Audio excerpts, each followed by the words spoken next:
Bonjour tout le monde, ici Marie-Claude Légaré, massothérapeute. Bienvenue au talk show Masso. On commence une série de vidéos avec d'autres professionnels de la santé et c'est un honneur pour moi aujourd'hui de recevoir Nadia. Je vais vous raconter où est-ce qu'on s'est connus avant que tu te présentes. Tout le monde connaît... Oui, tout le monde connaît mes passions pour le voyage. Vous avez déjà sûrement vu mon vidéo où j'ai rencontré mon plus grand mentor de carrière sur un bateau de plongée en Thaïlande. Bien, sensiblement la même chose sur un bateau de plongée, mais cette fois-ci aux Philippines.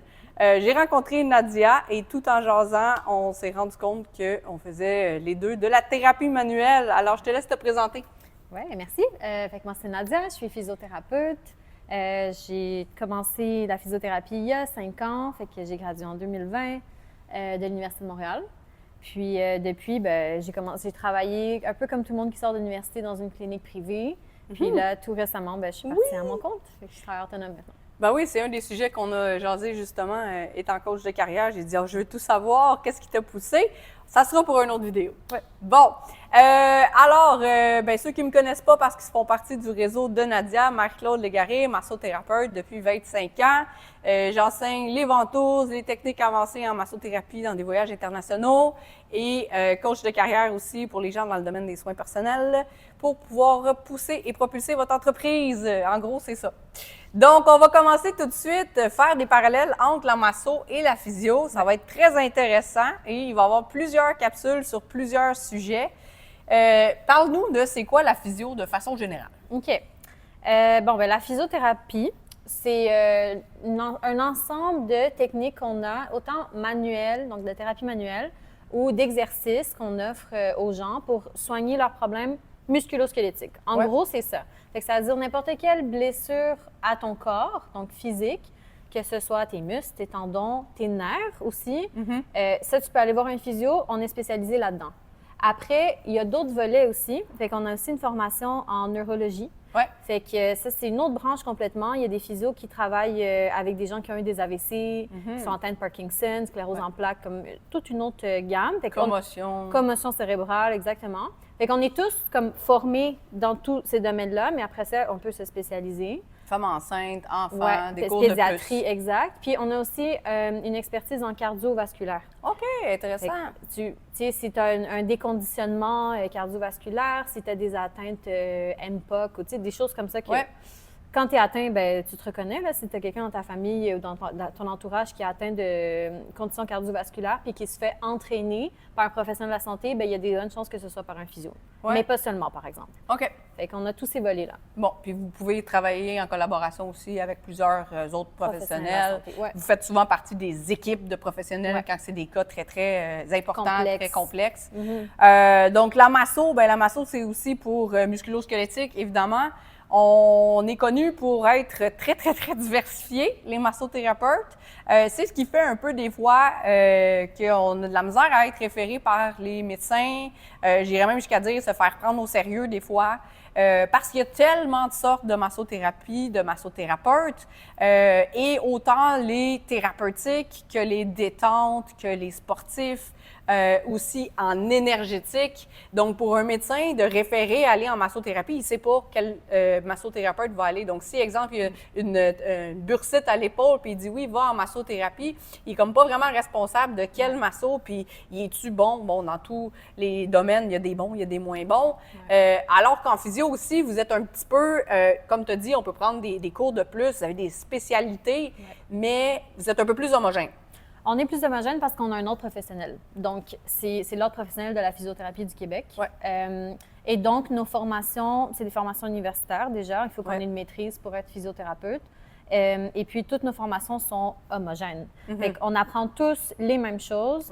Puis, c'est ce qui te garantit un peu que quand tu vas aller voir un physio, il va à peu près te dire la même chose. Il va à peu près travailler les mêmes régions de ton corps, avoir à peu près les mêmes explications. Mais après ça, tu as chacun qui a quand même qui va aller chercher ses cours postgradués spécifiques, qui va être meilleur avec des sportifs, par exemple, et l'autre avec des enfants. Puis chacun amène son expérience après. Mais définitivement, c'est plus homogène. Nous aussi, on se fait dire, dans le temps, il y a 25 ans, quand j'ai commencé, moi, en masso, on se faisait dire aussi, tu sais, on n'est pas sûr si on réfère même à un même masso, que quand il commence le matin, que quand il finit le soir, il va faire le même travail, es-tu fatigué, etc. Versus, on rentrera plus dans les mythes et les malentendus tantôt, les tabous un peu, mais versus un physio qui utilise beaucoup des appareils, bien, l'appareil va toujours faire le même travail, que ce soit à 8 h le matin, à 9 h le soir. Aha. On s'en va déjà dans nos mythes et... c'est ça. La physio et l'électrothérapie, c'est pas toujours un mariage heureux, surtout plus maintenant. Bon, on en parlera un petit peu plus tard dans la vidéo. Ouais. Et on fait plusieurs capsules avec tous les sujets qu'on est en train de parler. Donc, retrouvez tous les autres, soit sur ma chaîne YouTube ou sur nos réseaux sociaux. On va vous les donner un petit peu plus tard aussi. Donc, à chaque fois qu'on va finir un sujet, il y aura nos réseaux sociaux comme présentement, avant qu'on passe au prochain sujet. Donc, si vous avez des questions, mettez-nous dans les commentaires. Vous pourrez nous rejoindre si vous voulez nous référer aussi ou quoi que ce soit. Si vous voulez collaborer, vous saurez où nous trouver. Bon, parlons maintenant des cas plus réels, donc des vrais cas de clients ou des pathologies. Ouais. Donc, qu'est-ce qui... je recommence. J'ai des cas qui devraient être référés en physio, c'est ça. Mm-hmm. Bon, maintenant, parlons des cas, des pathologies, des cas réels. Souvent, on se demande quelles conditions on devrait référer au physio, quand on devrait référer au physio, comment, etc. On n'est pas trop sûr de c'est quand le bon moment pour nos clients versus les médecins qui diraient c'est en 100% du temps qu'on vous les envoie à vous. Ouais. C'est vrai qu'ils nous réfèrent tout le temps. Oui. Mais des fois, ils nous réfèrent un peu quand ils ne savent pas quoi faire, ils vont en physio. Puis ils vont t'arranger ça. Exact. Fait c'est quand même un avantage aussi parce qu'on est souvent le premier professionnel, donc de première ligne. La première personne qui voit un patient. Qui va chez le médecin, il se fait référer en physio. Puis là, le physio doit orienter. Il dit, bon, ça, c'est un cas pour moi. Ça je t'envoie en masso, en ostéo, peu importe. C'est vrai que vous êtes le premier qui redirige un peu aussi. Là. On est comme le généraliste des thérapies manuelles.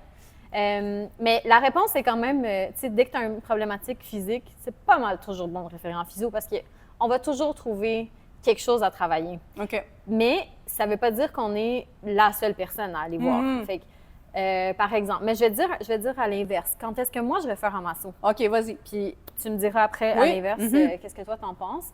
Fait que disons, le cas que je vois le plus couramment, c'est une tendinite. Tout le monde connaît le mot tendinite. Fait que c'est une inflammation de ton tendon, mais pas seulement. Il y a comme plusieurs phases. Au début, tu es super irrité, inflammé. Puis après ça, tu commences à vivre avec, mais par exemple, tu fais ton sport, tu as pas mal au début, tu continues à courir, par exemple, puis le soir, puis le lendemain, finalement, tu boites. Okay? Ouais. Souvent, le monde, tu dois le voir toi aussi, ça va passer. Ça va passer. Ce qu'ils font, c'est qu'ils font rien, ils attendent un peu. Ouais. Puis si on est chanceux, ils prennent une pause.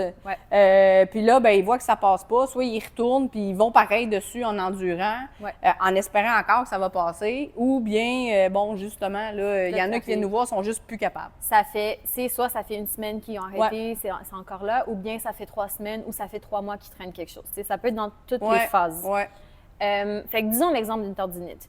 Ils viennent me voir en physio, moi j'évalue, j'identifie tout de suite, OK, c'est vraiment ton muscle, le problème, puis son tendon qui est associé. Première chose que je fais, même moi perso, je m'en vais voir le tonus du muscle. Je m'en vais voir s'il n'y a pas des zones douloureuses. Je m'en vais voir s'il n'est pas rétracté, fait qu'il est tout le temps comme en contraction, il retient son mouvement. Tonique, Exact. Puis, si vraiment, j'arrive même pas à relâcher, ou si je relâche un peu, je vois que ça fait une bonne différence, mais que clairement, je ne l'ai pas fait au complet, je dis, là, tu vas aller en masso. Fait qu'on va travailler à ce moment-là ensemble, parce que je dis, tu sais, ta problématique en ce moment, elle est musculaire. Musculaire égale masso, égale physio aussi. Oui. Puis là, c'est un cas comme classique. OK. Mais je vais te donner un autre exemple avec le bas du dos. Fait que tu as beaucoup de gens qui ont des tensions dans le bas du dos. Puis finalement, ça peut être plein d'autres choses en dessous. Ça peut être tes articulations qui font mal, ça peut être tes nerfs qui sont pincés, ça peut être une faiblesse en globalité. Mais avec la douleur, tu as presque toujours des tensions aussi. Oui. Fait que si tu relâches ces tensions-là en masso, après, moi, j'ai accès à tout le reste. Ouais. Tout ce qui est en dessous, puis tu sais, tous les des débalancements que je vais essayer de renforcer puis de rééquilibrer. Bien, pour poursuivre avec ce que tu viens juste de dire, justement, même si c'est pas nécessairement les tensions musculaires qui créent la douleur, exemple, une petite vertèbre de déplacer un peu ou une déviation quelconque, ça frotte un endroit où c'est pas supposé, ça frotte, ça fait mal. Donc, qu'est-ce qui se passe? C'est que les muscles autour vont essayer de se crisper pour fixer l'endroit. Parce que quand ça bouge, ça frotte, ça accroche, ça fait mal, ça crée la tension. Donc là, ça va créer d'autres problèmes après. Non seulement, oui, les muscles crispés, ça fait mal, mais si ici, ça bouge pas, là et là, ça doit bouger plus, alors que c'est pas supposé. Alors, on va, après ça, développer d'autres problèmes sur les chaînes au complet. Donc, oui, si nous, on relâche, toi, tu es capable de faire aussi ton travail et on est les spécialistes du relâchement musculaire, donc aussi bien référer aux spécialistes que quelqu'un qui essaye de le faire, puis vous, pas en 1 heure non plus, vous n'avez pas tout le temps du monde de le faire. Puis c'est à l'inverse, un masso fait que relâcher, il va son patient semaine après semaine, mois après mois, mais que la cause réelle du problème n'a jamais été adressée en physio, bien, ça va revenir. Quand on me parle de cause, je souris automatiquement parce que c'est ce que j'essaie d'amener dans la massothérapie au Québec, que je trouve qu'il n'y a pas assez. Et je mets l'emphase, que ce soit dans mes cours de ventouse, dans mes cours de perfectionnement, il faut trouver la cause, il faut travailler sur la cause parce que sinon, on fait juste aider avec les symptômes. Notre client revient tout le temps, il n'est pas vraiment soulagé, c'est pas réglé, faut toujours, on essaie d'espacer les rendez-vous, ça revient, c'est pas possible. Donc, de travailler sur la cause. Et vous êtes vraiment bon pour pouvoir identifier ça. Donc, les massos, si vous n'êtes pas équipés, vous n'avez pas les formations, vous ne savez pas comment aller chercher la cause, faites-vous aider, référez en physio, ils vont travailler avec vous de pair, mais vous allez travailler tout de suite à la bonne place sur les mêmes choses. Je vois combien, pour reprendre ton exemple, de mal de dos, que tout le monde masse le dos, puis on va descendre d'un fessier un petit peu, puis pourquoi pas les ischios, parce que ça doit être la chaîne postérieure, alors que c'est un psoas qui est trop tendu, parce que les gens sont toujours assis à l'ordinateur. Ils viennent de passer carrément à côté, là. Oui, ça fait du bien de se faire masser le dos, comme tout le monde, même ceux qui n'ont pas de douleur. Mais le problème, il n'a même pas été adressé. Mais pas du tout. Un autre cas, tu parlais des tendinites, que je veux revenir aussi. Souvent, les massos vont, puis on ne va pas généraliser, tous les physios sont comme ça ou tous les massos sont comme ça, mais des 25 ans que j'entends, puis mes élèves, etc., souvent les tendinites, on va les mettre au repos, on va essayer de pas trop l'utiliser, on va les masser pour les détendre, mais je m'excuse, il faut l'utiliser, il faut mettre du sang, il faut le renforcer, et ce qu'on n'utilise pas, on le perd, et vous êtes expert là-dedans. Tu l'as dit, faire des petits programmes pour justement... Fait, pourquoi ne pas travailler de pair entre on va le relâcher, le muscle que tu as dit qu'il avait besoin, mais il faut aussi l'utiliser, il faut remettre du sang dedans, il faut qu'il soit actif. Je vais fournir, peut-être on pourra le mettre en link, là, oui. Un document qui est un nouvel acronyme, ça doit faire quelques années déjà maintenant, mais quoi faire après une blessure aiguë? Fait que ce soit une tendinite, tu tords la cheville, quelque chose... Puis avant, anciennement, les gens connaissent le police, protection, élévation. Ou RICE, c'est rest, put some ice on it, compression, choses comme ça. C'est plus d'actualité. Maintenant, ça s'appelle Peace and Love. Oh, wow! Puis, je te dirais, les critères principaux, là, les grandes lignes qu'il faut retenir, c'est optimal loading. Ça veut dire que tu mets du poids dessus. Tu dois utiliser ta partie qui est déjà blessée, mais de façon intelligente. Fait qu'il ne faut pas trop surcharger, mais il faut absolument l'utiliser. Fait que dès que tu es capable de marcher sur ta cheville, tu le fais. Ah oui, une entorse, la minute que tu es capable de marcher, tu dois marcher, c'est ta rehab. Puis, je t'en sors un autre là, qui est vraiment une grande ligne, c'est les anti-inflammatoires. Il faut les éviter dans les 72 premières heures, en tout cas. Fait que tu laisses l'inflammation agir, elle va réparer ce qu'elle a réparé, elle est là pour une raison. Puis après 72 heures, si elle persiste, là, c'est un problème. Mais au début, il faut que tu laisses. On évite, je vais dire, rapide. Puis ça a été un peu une mentalité, dès qu'on était jeune aussi, on se fait mettre des choses dans la tête. Ou nos pauvres parents qui pensent que ça, c'est la bonne chose à faire aussi, de tout de suite mettre de la glace, tu sais. Mais c'était ce qui était recommandé. Oui, mais... À leur défense, là, on ne savait pas que c'était en fait... néfaste. Oui, mais pour aller dans le même sens que de qu'est-ce que tu viens de dire, en appliquant de la glace rapidement, en aigu, tu sais, l'ancienne mentalité, justement, on coupait le processus d'inflammation. Si le corps qui est capable de s'auto-guérir puis auto-régulariser, si le corps fait de l'inflammation, c'est donc une demande de sang. C'est pour ça que ça chauffe, parce que le sang est chaud. Il y a un apport qui est plus élevé que la normale, mais ça apporte de l'oxygène, ça apporte des nutriments. Ouais. Et il y en a de besoin. En mettant du froid, ça pousse le sang. Donc, ça pousse justement d'amener tout ça. Ben, moi, je suis très d'accord avec la nouvelle mentalité. Ça ralentit ton métabolisme, mais ça diminue la douleur aussi, par exemple, la glace. Fait il y a des pour et des contre, mais si tu peux t'en passer, c'est toujours de bien doser. Puis un autre de mes mots préférés, c'est la progression. Donc, bien doser et progression. La ligne est mince entre faut pas assez en faire, puis il ne faut pas trop en faire. On voit ça souvent, et moi, avec mes athlètes, mes clients, les sportifs, qui no pain, no gain, puis donc ils vont quand même, mais là, ils en font trop. Puis t'en as d'autres qu'eux autres, c'est non, il ne faut pas les utiliser, soit, l'ancienne mentalité, soit les thérapeutes ou les massos qui leur disent ça, ou carrément, ils ont mal, fait qu'ils le feront pas. Mais on embarque dans un autre cycle. Donc, un ou l'autre n'est pas nécessairement bon et pas mauvais. La ligne au milieu qui est très, très mince, qui est difficile à maintenir, c'est celle qu'on devrait... Mais c'est là que si vous ne savez pas quoi faire, comment doser, bien, c'est là qu'on va chercher de l'aide. Avec l'accompagnement d'un professionnel de la santé qui fait avec vous, c'est quoi ton sport, c'est quoi ta réalité, qu'est-ce que tu as à faire dans ta journée, puis quand est-ce que tu as mal, bien, là, on va se faire un calendrier d'exercices, un plan vraiment précis pour que tu guérisses, puis pas que tu embarques à l'inverse dans une boucle néfaste, et là, le problème devient chronique. Je pense aussi que les massos, des fois, ont peur d'être tassés, d'être mis de côté s'ils réfèrent à des physios. Que je crois les gens voient les physios comme un peu plus avancés. Puis d'abord, il ne viendra plus en masso.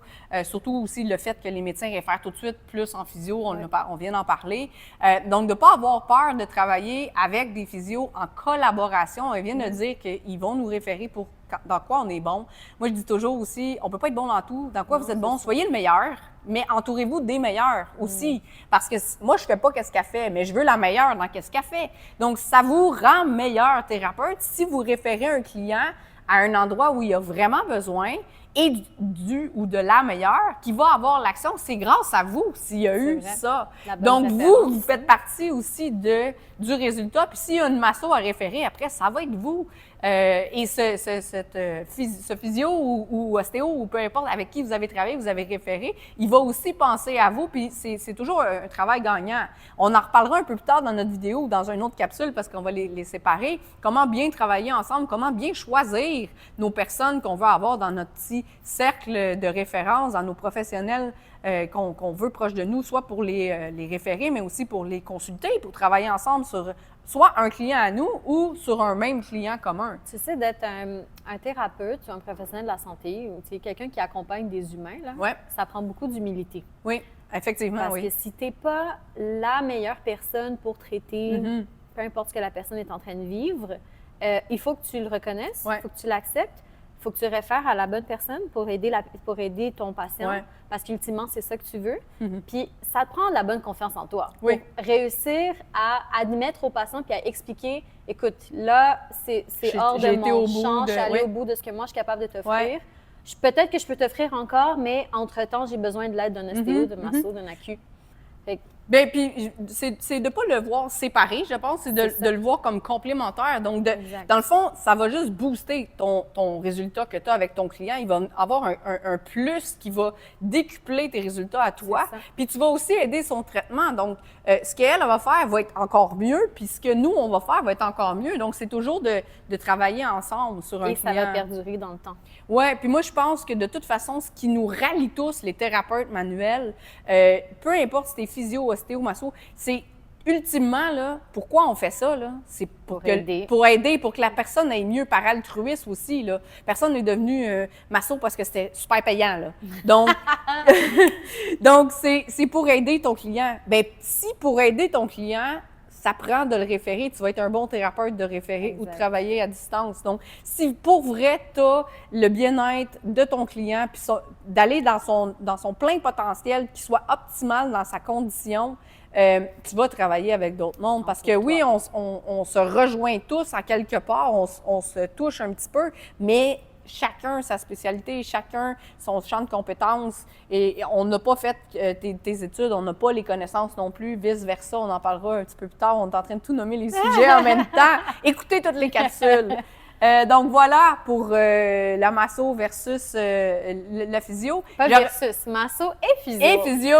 Quand est-ce qu'on les combine ensemble? Oui, la collab. J'aurais envie qu'on termine ce sujet avec le délai, tu sais, les rendez-vous. Quand est-ce mettons, on réfère à un physio, comment travailler ensemble? Souvent, moi, j'ai des clients qui, bon, soit qu'ils ne le savaient pas ou bien qui ont décidé par eux-mêmes de venir me voir ou le physio a référé d'aller en masso, puis là, ben ils savent pas, ils prennent rendez-vous, ou bien quand ça donne dans nos horaires aussi, puis ils me disent « Ah, je suis allée en physio ce matin. » Ouh, c'est un peu intense sur le corps. Puis c'est pas que la personne n'est pas capable de le prendre au ressenti, mais ce que ça travaille, etc. Je te laisse me parler de ça un peu. Bon, bien c'est sûr que tu as des contraintes de temps quand tu as une blessure active. Fait que, typiquement, là, j'en connais plein des gens qui vont en masso, ils font une fois par mois, tu sais, juste pour s'entretenir. OK, ils relâchent les muscles, ça leur fait du bien, puis c'est un bien-être global. Après, inversement, je vois beaucoup de gens qui viennent en évaluation physio pour, tu sais, ils viennent de se blesser, puis ils se disent, bon, ben, c'est quand la prochaine fois qu'on se voit? Puis je dis, ben, la semaine prochaine. Puis comme, ah, déjà?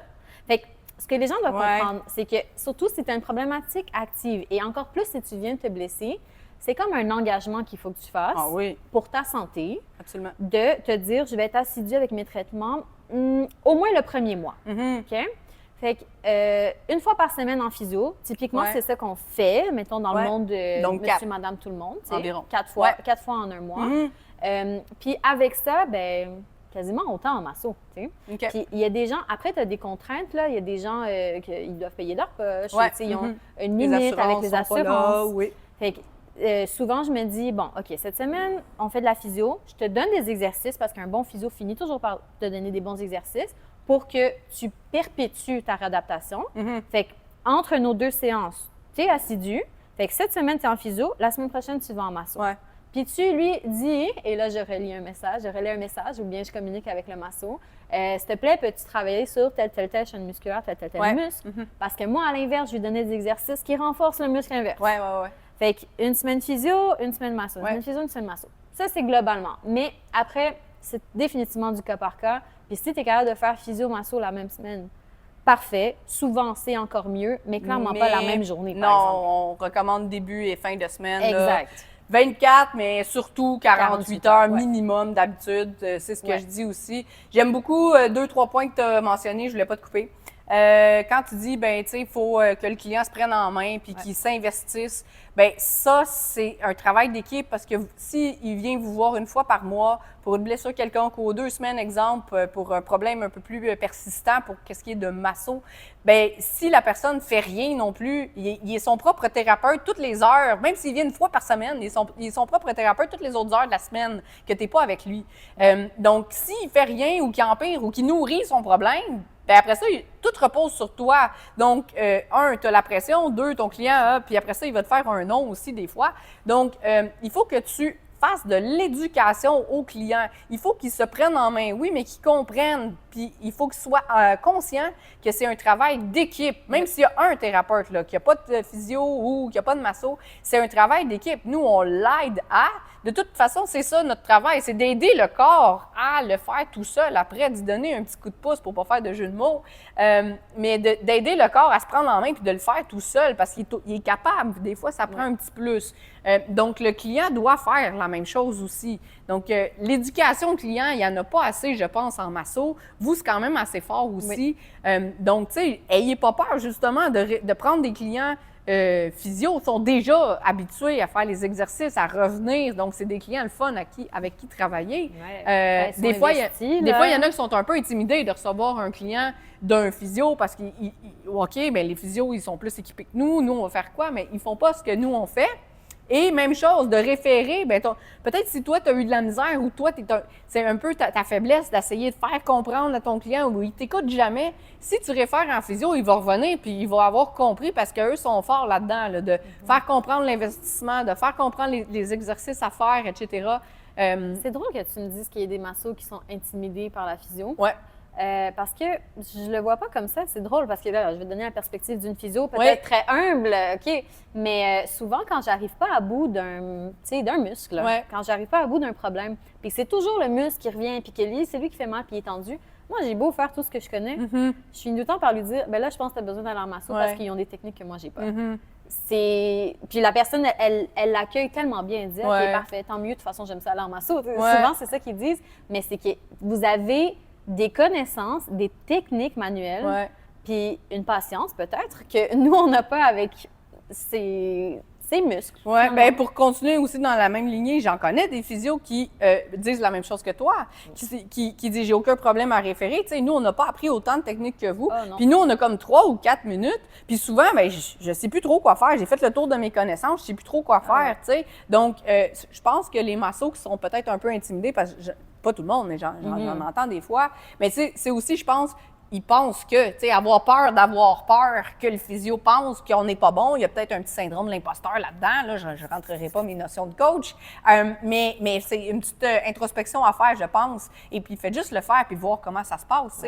Au pire, on rectifie le tir, puis au mieux, ça se passe super bien. Puis la plupart du temps, ça se passe super bien. Parce que vous les avez choisis selon des critères qu'on va parler un petit peu plus tard. Puis il y a déjà un lien de confiance parce qu'on ne vous recommande pas de tout de suite référer. On vous recommande de juste commencer justement à parler en premier, de se rencontrer, peut-être échanger un traitement ou quoi que ce soit. Donc, ça fait le tour pour ce sujet-ci. Merci, Nadia. On va vous remettre nos coordonnées. Réécrivez-nous, posez-nous vos questions, contactez-nous. On n'est pas dur à trouver.